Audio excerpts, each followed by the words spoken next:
বাংলাদেশ নেপাল ম্যাচের উপর চোখ গোটা দেশের ফুটবল ভক্তদের। কারা খেলবেন, কারাই বা থাকছেন স্কোয়াডে, তা নিয়ে আগ্রহের শেষ নেই। এই ম্যাচে কোন দল এগিয়ে থাকবে তা নিয়ে চলছে বিস্তর আলোচনা। কেননা বাংলাদেশ টিমে যেমন আছে হামজা, সমিত সোম, অপরদিকে নেপাল টিমেও রয়েছে বেশ কিছু তারকা ফুটবলার যারা কিনা এক মুহূর্তে বদলে দিতে পারে ম্যাচের চিত্র। এই ভিডিওতে আমরা কথা বলবো বাংলাদেশ নাকি নেপাল, এই ম্যাচে কোন দল এগিয়ে থাকবে। আগামী 9 অক্টোবর এএফসি এশিয়ান কাপ বাছাই পর্বে হংকং এর মুখোমুখি হবে বাংলাদেশ। জাতীয় স্টেডিয়াম ঢাকায় অনুষ্ঠিত হবে ম্যাচটি। গুরুত্বপূর্ণ এই ম্যাচ খেলার আগে সেপ্টেম্বরের ফিফা উইন্ডোতে প্রীতি ম্যাচ খেলতে দক্ষিণ এশিয়ার দলগুলোর পাশাপাশি বাংলাদেশ ফুটবল ফেডারেশন কথা চলছিল ইউরোপের কয়েকটি দেশের সঙ্গেও। শ্রীলঙ্কায় 3 জাতির টুর্নামেন্টও ছিল আলোচনায়। শেষ পর্যন্ত ইউরোপের কোনো দলকে পাওয়া যায়নি। শ্রীলঙ্কায়ও টুর্নামেন্ট খেলা হচ্ছে না বাংলাদেশের। তাই সেপ্টেম্বরে সাফ অঞ্চলের দল নেপালের সঙ্গে 2টি প্রীতি ম্যাচ খেলতে রাজি হয়েছে বাংলাদেশ।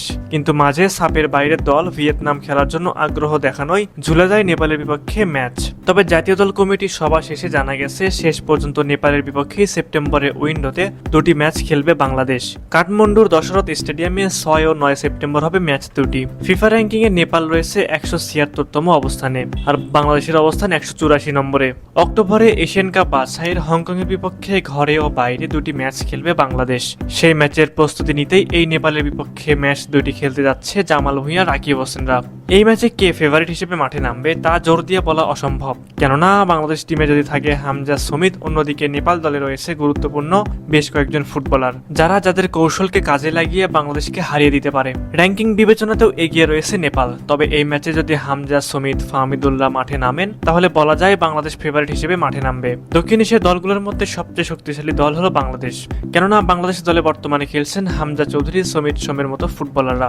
হামজা চৌধুরী তো অনেক আগে থেকেই ছিলেন। সমিত সোম ও ফাহমিদুলের অন্তর্ভুক্তির খবর রটে গিয়েছিল ফুটবল পাড়ায়। সুপ্রিয় দর্শক, আপনাদের কাছে কি মনে হয় বাংলাদেশ নাকি নেপাল, কোন দল সেরা এবং পরবর্তী ম্যাচে কোন দল জয়লাভ করবে? অবশ্যই সেই বিষয়ে আপনাদের মূল্যবান মতামত আমাদের কমেন্ট করে জানাবেন।